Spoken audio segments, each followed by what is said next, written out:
അർജുൻ ആകെ അസ്വസ്ഥതയിലാണ്. ആര്യയുടെ കൂടെ തൻവിയെ കണ്ടതാണ് അവൻ്റെ പ്രശ്നം. അവർ തമ്മിലുള്ള ബന്ധം അവൻ അറിയണം. അവൻ ഫോണെടുത്ത് ഇത്രയും ദിവസത്തിന് ശേഷം അമ്മയെ വിളിച്ചു. മകൻ്റെ നമ്പർ കണ്ടതും സാവിത്രി സന്തോഷത്തോടെ ഫോൺ ചെവിയിൽ വെച്ചു. ഹലോ. അർജുൻ്റെ ശബ്ദം കേട്ടതും സാവിത്രി, മോനെ, അമ്മയുടെ കുഞ്ഞിന് സുഖമല്ലേ? ആ അമ്മ, സുഖമാണ്. അമ്മയെ കാണണമെന്നൊക്കെയുണ്ട് അച്ഛൻ്റെ വാശിയിൽ. ആ, അച്ഛന് നല്ല വാശിയിലാണ്. അമ്മ, ഞാൻ ആര്യയുടെ കൂടെ തൻവിയെ റെസ്റ്റോറൻറ്റിൽ കണ്ടു. ആ മോനെ, നിൻ്റെ അച്ഛൻ ആര്യയെ കൊണ്ട് ആ തൻവിയെ കല്യാണം കഴിപ്പിച്ചു. ഒരു ജോലിയും കൂലിയും ഇല്ലാത്ത അവനെ കല്യാണം കഴിപ്പിച്ചിട്ട് ഞാൻ എന്ത് പറഞ്ഞിട്ടും അങ്ങേര് കേട്ടില്ല. എന്താ അമ്മ പറഞ്ഞത്? അർജുനെ വിശ്വസിക്കാൻ പറ്റിയില്ല. അവൻ വീണ്ടും ചോദിച്ചു പോയി, ആര്യ തൻവിയെ കല്യാണം കഴിച്ചോ? ആ മോനെ, പറഞ്ഞ ഡേറ്റിന് തന്നെ അവരുടെ കല്യാണം കഴിഞ്ഞു. പിന്നെ അമ്മ പറയുന്നതൊന്നും അർജുന് കേൾക്കാൻ താല്പര്യമില്ലായിരുന്നു. അവൻ വേഗം ഫോൺ കട്ട് ചെയ്തു. അർജുൻ അശ്വിനിയുമായി ഒന്നിച്ച് ഡിന്നർ കഴിക്കുകയാണ്. അവൻ ആകെ അപ്സെറ്റാണ്. എന്താണ് അർജുൻ, ഇത് കഴിച്ചു നോക്ക്. അവളൊരു വിഭവം അവൻ്റെ മുന്നിലേക്ക് നീക്കി വെച്ചുകൊണ്ടു. വേണ്ട അശ്വിനി, എനിക്ക് വിശപ്പില്ല. അർജുൻ, കാര്യമെന്താ? അവൾ വീണ്ടും ചോദിച്ചു. അശ്വിനി, ആര്യ തൻവിയെ വിവാഹം കഴിച്ചു. വാട്ട്? അതെ അശ്വിനി, അച്ഛൻ അവരുടെ വിവാഹം നടത്തി. ഹോ, ഏട്ടൻ വേണ്ട എന്ന് വെച്ചവളെ അനിയൻ വിവാഹം കഴിക്കേ? എന്ത് ചീപ്പാണ് നിൻ്റെ ഫാമിലി നിന്നോട് ചെയ്തത് അർജുൻ. അച്ഛൻ എന്നോടുള്ള ദേഷ്യം തീർത്തതാണ് അശ്വിനി. എന്നെ താഴ്ത്തി കാണിക്കാൻ വേണ്ടി അച്ഛൻ ചെയ്തതാണ്. അവൻ ദേഷ്യത്തോടെ പറഞ്ഞുകൊണ്ടിരുന്നു. എന്താ അർജുൻ, നിനക്ക് അസൂയ തോന്നുന്നുണ്ടോ? നിനക്ക് നിശ്ചയിച്ച സുന്ദരിയായ പെണ്ണിനെ അനിയൻ കല്യാണം കഴിച്ചതിന്? അശ്വിനി പുച്ഛത്തോടെ അവനെ നോക്കി ചോദിച്ചു. എന്തൊക്കെയാണ് അശ്വിനി നീ പറയുന്നത്? എനിക്ക് തൻവിയോട് ഒരു താല്പര്യവുമില്ല. അവൻ വേഗം പറഞ്ഞു. അശ്വിനി, ആ ഡിഷ് എടുത്ത് ടേസ്റ്റ് നോക്കട്ടെ. അവൻ വേഗം വിഷയം മാറ്റി. തൻവി, ആരാ വന്നതെന്ന് നോക്കൂ. ഡോർബെൽ അടിച്ചതും സാവിത്രി തൻവിയോടായി പറഞ്ഞു. തൻവി സിറ്റൗട്ടിലേക്കുള്ള ഡോർ തുറന്നതും കാണുന്നത് സിറ്റൗട്ടിൽ കയറി നിൽക്കുന്ന അർജുനെയാണ്. തൻവിയെ കണ്ടതും അർജുൻ കൂളിംഗ് ഗ്ലാസ് മാറ്റി അവളെ നന്നായൊന്ന് നോക്കി. അവൾ വാതിൽ തുറന്നു വെച്ച് തിരിഞ്ഞു നടക്കാൻ നിന്നതും, തൻവി, നിൻ്റെയും ആര്യയുടെയും വിവാഹം കഴിഞ്ഞോ? തൻവി അവിടെ തന്നെ നിന്നു. സീരിയസ്ലി? എന്നെ കല്യാണം കഴിക്കാൻ നിന്ന നീ ഒരു ജോലി പോലും ഇല്ലാത്ത അവനെ? അതെ, അമ്മയെ കാണാൻ വന്നതാണെങ്കിൽ കണ്ടിട്ട് പോകൂ. അവൻ്റെ സംസാരം കേൾക്കാൻ താല്പര്യമില്ലാത്തതുപോലെ അവൾ പറഞ്ഞിട്ട് അകത്തേക്ക് പോയി. പിന്നെ അമ്മയും മോനുമായിട്ടുള്ള സ്നേഹപ്രകടനങ്ങളായിരുന്നു അവിടെ. ആര്യ അതെല്ലാം നോക്കിക്കൊണ്ട് ഒരു സൈഡിലായി ഇരുന്നു. തൻവി പിന്നെ ആ ഭാഗത്തേക്ക് തന്നെ വന്നില്ല. അർജുൻ സാവിത്രിക്ക് പണം നൽകുന്നത് കണ്ടുകൊണ്ടാണ് ചന്ദ്രൻ അങ്ങോട്ട് കയറി വന്നത്. സാവിത്രിയുടെ കയ്യിൽ നിന്നും പണം വാങ്ങി അർജുൻ്റെ മുഖത്തേക്ക് എറിഞ്ഞു. അവനെ വീട്ടിൽ നിന്നും പുറത്താക്കി അയാൾ.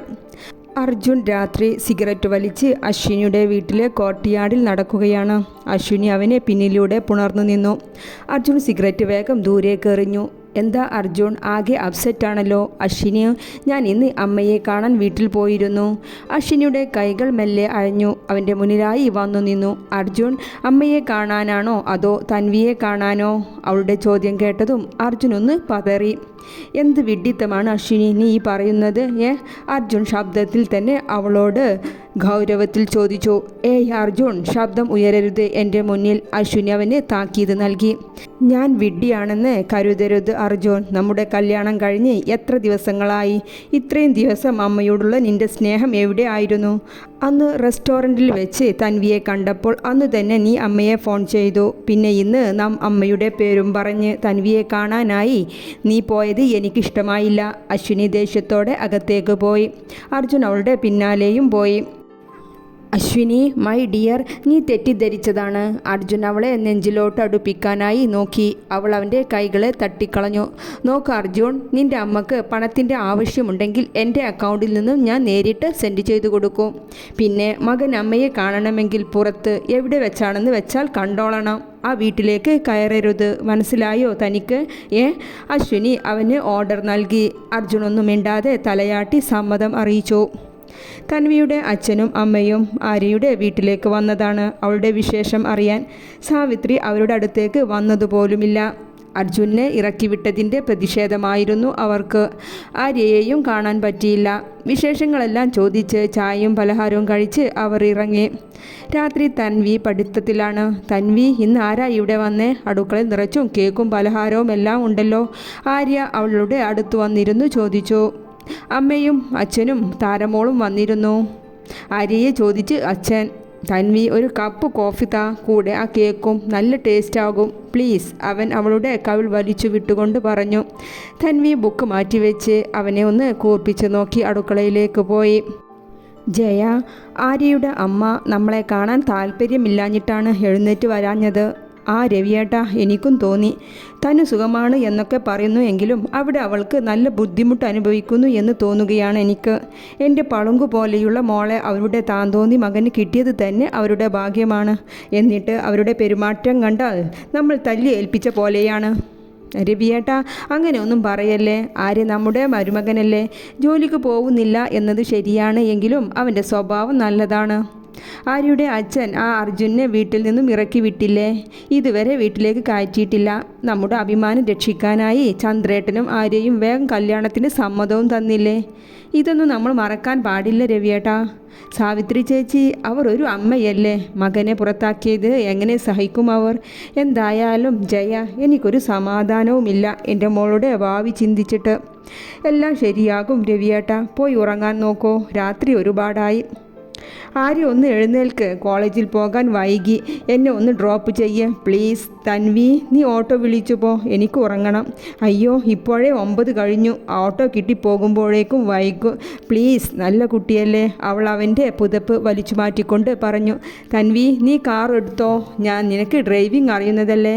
അയ്യോ വേണ്ട, അച്ഛനോടും അമ്മയോടും ചോദിക്കാതെ. അതൊന്നും കുഴപ്പമില്ല, അച്ഛനും അമ്മയും വീട്ടിലെത്താൻ രാത്രിയാവില്ലേ. നീ പോയിട്ട് വാ, ഞാൻ സമ്മതം തന്നിരിക്കുന്നു. ആര്യ പ്ലീസ്, നീ ഒന്ന് എഴുന്നേറ്റാൽ പോരെ. സോറി മാഡം, എനിക്കുറങ്ങണം, ഗുഡ് നൈറ്റ്. ആര്യ പുതപ്പ് ശരിയാക്കി തലവഴിയിട്ട് കിടന്നു. പോടാ കുഴിമടിയ, അവൾ അവൻ്റെ തലയണ വലിച്ചെടുത്ത് അവൻ്റെ മേലേക്ക് ഇട്ടുകൊണ്ട് പറഞ്ഞു. തൻവി ബാഗുമെടുത്ത് വേഗം ഇറങ്ങി ഹാളിൽ തൂക്കിയിട്ടിരിക്കുന്ന കാറിൻ്റെ കീയിലേക്കൊന്ന് നോക്കി. പിന്നെ അതെടുത്ത് മുറ്റത്തേക്കിറങ്ങി കാറെടുത്ത് കോളേജിലേക്ക് വിട്ടു. കോളേജ് വിട്ട് തിരിച്ചു വരുന്ന വഴിക്ക് റിവേഴ്സ് എടുക്കുന്ന തിരക്കിൽ ഒരു മതിലിൻ്റെ സൈഡിൽ കാറിൻ്റെ ബാക്ക് സൈഡ് നന്നായി ഒന്ന് ഉരഞ്ഞു. അവൾ നിന്ന് വിറക്കാൻ തുടങ്ങി. വേഗം വീട്ടിലേക്ക് വിട്ടു.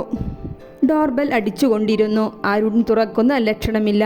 അവൾ സ്പെയർ കീ ഉപയോഗിച്ച് തുറന്ന് നേരെ ആര്യയുടെ റൂമിലേക്ക് ഓടി. ആര്യ ഹെഡ്ഫോൺ വെച്ച് ഗെയിം കളിക്കുന്ന തിരക്കിലാണ്. ആര്യ, അവൾ അലറി വിളിച്ചുകൊണ്ട് അവൻ്റെ ചെവിയിൽ നിന്ന് ഹെഡ്ഫോൺ മാറ്റി.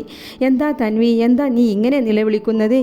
അവളുടെ പേടിച്ചരണ്ട മുഖം കണ്ടതും ആര്യ വെപ്രാളത്തോടെ ചോദിച്ചു. അത് ആര്യ, കാർ ഒന്ന് ഇടിച്ചു. അവൾ തല ചൊറിഞ്ഞുകൊണ്ട് മടിച്ചു പറഞ്ഞു. എന്ത്, എവിടെ? അവൻക്കും വെപ്രാളമായി. വാ, അമ്മയും അച്ഛനും ഇപ്പോൾ എത്തും. എൻ്റെ ഈശ്വര, ഞാൻ എന്താ പറയുക? ആര്യ, നീ കരയാതെ, ഞാനൊന്ന് നോക്കട്ടെ. എന്നാൽ വേഗം വാ. അവൾ അവനെ പിടിച്ച് വലിച്ചെഴുന്നേൽപ്പിച്ച് പുറത്തേക്ക് നടന്നു. എവിടെ? ഇതാ ഇവിടെയാണ്, ഇങ്ങോട്ട് വാ. അവൾ ബാക്ക് സൈഡ് കാണിച്ചു കൊണ്ട് പറഞ്ഞു. ഓ, ഇത് കൂടുതൽ ഉരഞ്ഞല്ലോ. നിനക്ക് ഡ്രൈവിംഗ് അറിയില്ലേ തൻവി? എനിക്ക് നന്നായി അറിയും ഡ്രൈവിങ്. അത് പെട്ടെന്നൊരു ലോറി വന്നപ്പോൾ റിവേഴ്സ് എടുത്തതാ.